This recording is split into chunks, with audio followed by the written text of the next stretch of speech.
하나님의 뜻과 우리의 순종, 또 나의 순종이라는 제목으로 은혜를 나누겠습니다.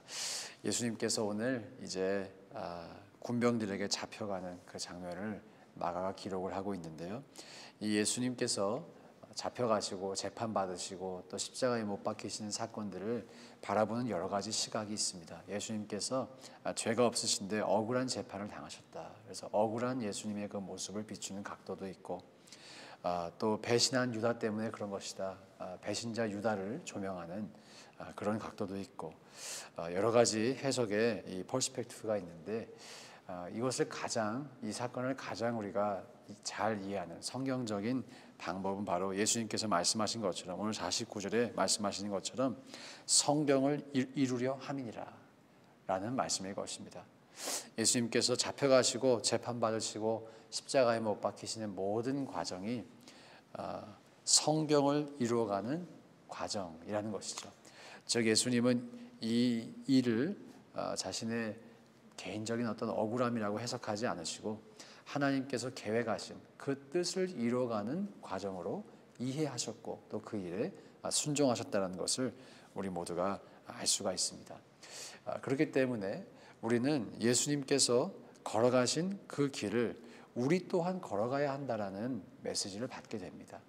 예수님이 하나님의 뜻을 이루시기 위해서 자기 자신의 목숨까지도 포기하셨던 것처럼 우리 또한 그러한 숭고한 순종을 해야 한다라는 것이죠. 저와 여러분이 하나님의 뜻과 우리가 그 일에 순종하는 이 신앙의 원리를 꼭 기억했으면 좋겠습니다. 주님은 저와 여러분을 향해 뜻을 가지고 계십니다. 특별한 계획을 가지고 계십니다. 그리고 아주 구체적인 계획을 가지고 계십니다. 예수님의 삶이 성경의 말씀을 아주 세밀하게 이루어갔던 그런 삶이라고 성경은 증거하고 있죠. 그러한 것처럼 예수님께서 한 걸음 한 걸음 걸어가신 그 길이 다 하나님의 계획과 뜻을 이루어가셨던 삶이었던 것처럼 저와 여러분의 삶도 하나님께서 가지신 계획이 있다라는 것입니다.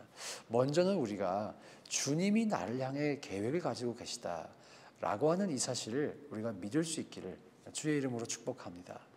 이것을 우리가 믿을 수 있다면 순종할 수 있을 것입니다. 지금 당장 내 눈에 보이기에 이게 좀 이치에 맞지 않고 내 상황과 맞지 않게 보일 때도 있을 수 있겠지만 하나님께서 나를 향해 계획을 가지고 계시고 그 계획이 완전하고 또 가장 아름다운 계획이라는 것을 우리가 믿을 때 그 주님의 뜻에 우리가 순종할 수가 있다라고 하는 것이죠. 우리가 그런 순종의 삶을 살아갈 수 있기를 원합니다. 그리고 기억하기 원합니다. 먼저는 순종하는 삶이 가장 우리에게 유익한 삶이라는 것이죠. 하나님의 뜻에 순종하는 삶이 우리에게 가장 유익한 삶입니다. 내 뜻을 주장하는 것이 아니라 하나님의 뜻을 먼저 묻고 그 뜻을 구하는 것이 우리에게 가장 유익하고 가장 복이 되는 삶입니다.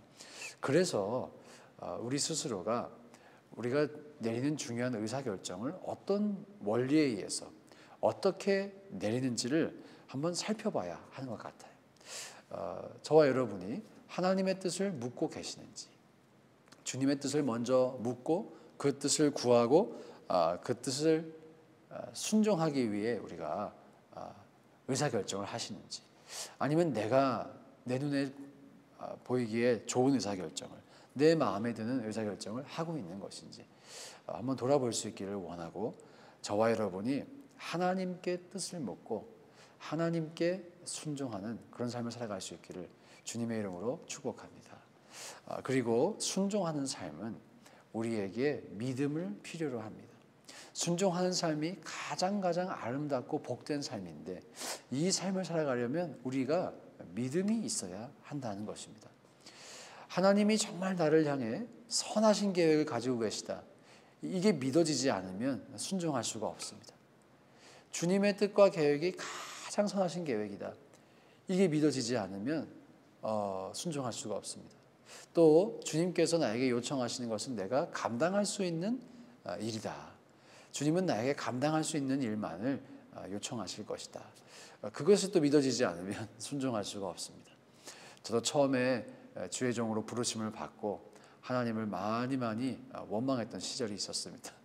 아니 어떻게 나에게 이런 일을 시키시냐고, 왜 나를 목사로 부르시냐고, 난 목사가 죽어도 되기 싫은데 왜 목사를 시키십니까? 근데 그때 누군가가 그러시더군요. 하나님이 부르셨다라면 그 부르심에는 후회하심이 없는데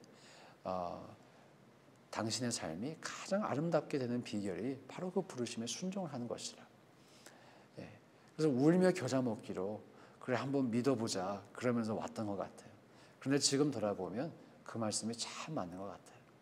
주님께서 계획하신 그 길을 내가 순종하지 않았더라면 나는 지금 어떻게 살고 있을까라고 돌아보며 정말 이렇게 소름 돋을 때가 많습니다. 그 길을 걷지 않았다면, 그 순종을 하지 않았다면 내가 어떻게 될 뻔했을까?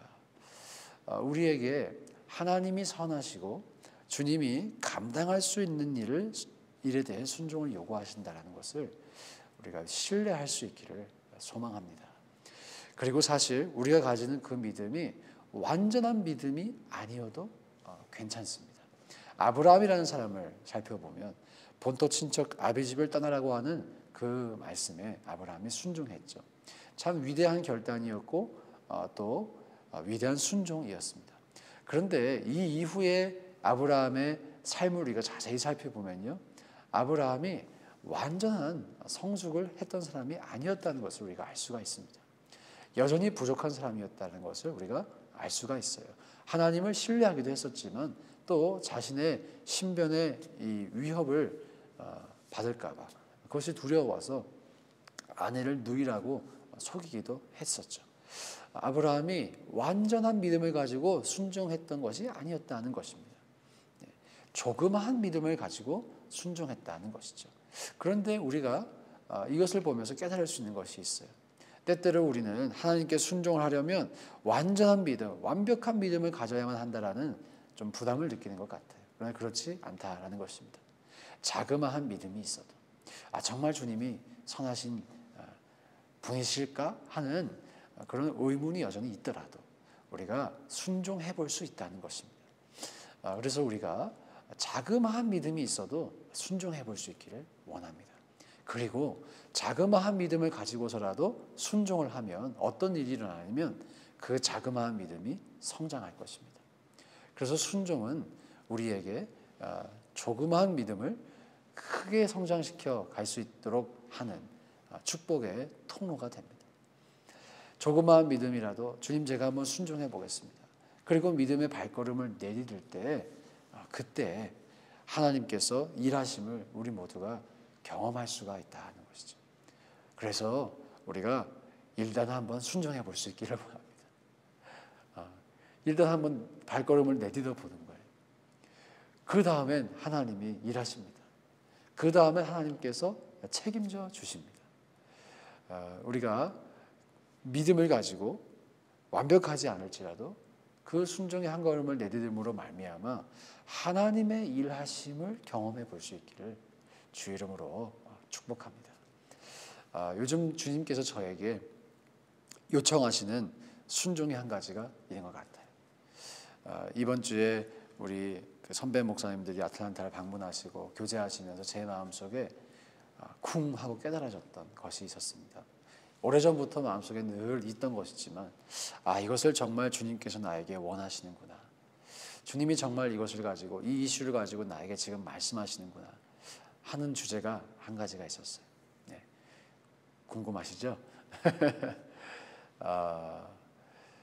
제가 이제 이민 목회를 하면서 저도 모르게 많이 상처를 받은 것 같아요.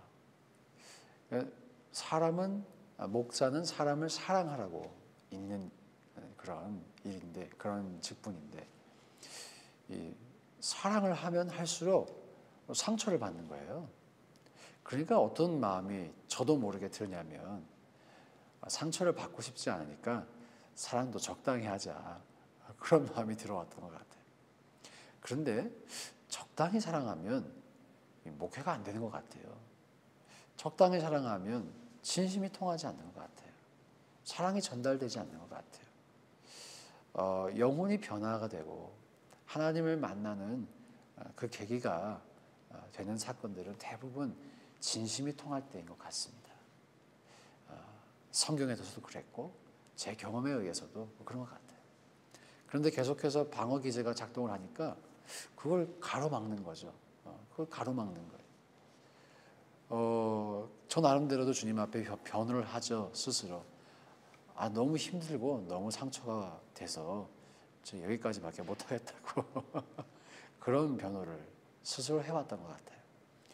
그런데 주님께서 다시 한번 도전하시는 것 같았어요. 그래도 사랑해보라고. 상처받을 거 각오하고 한번 사랑해보라고. 그랬을 때 내가 일하는 것을 너가 보게 될 것이다. 제가 이렇게 설교하면서 동영상으로 또 유튜브에 남기는 까닭이 있습니다. 못 박아 놓으려고 그렇습니다. 못 박아 놓으려고, 저 스스로 못 박아 놓으려고, 마음 약해지지 않으려고. 이 말씀이 사실 누구에게도 쉽지 않은 것 같아요.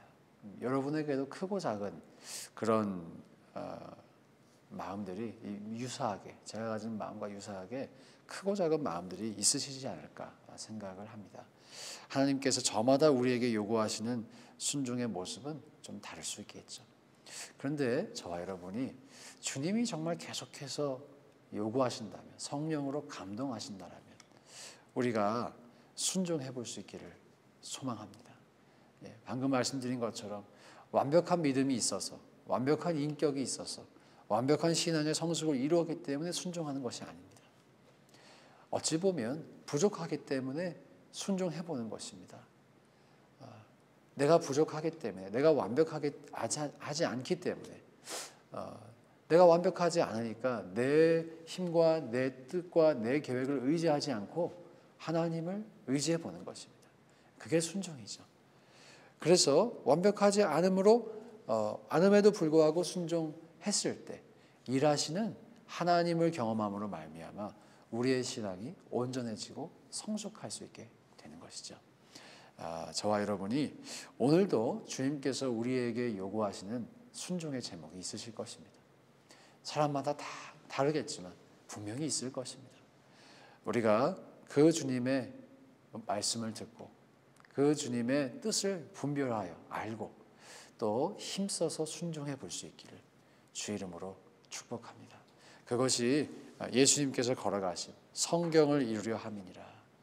그 길에 우리가 동참하고 주님과 함께 하는 삶인 줄로 믿습니다. 함께 이 시간 기도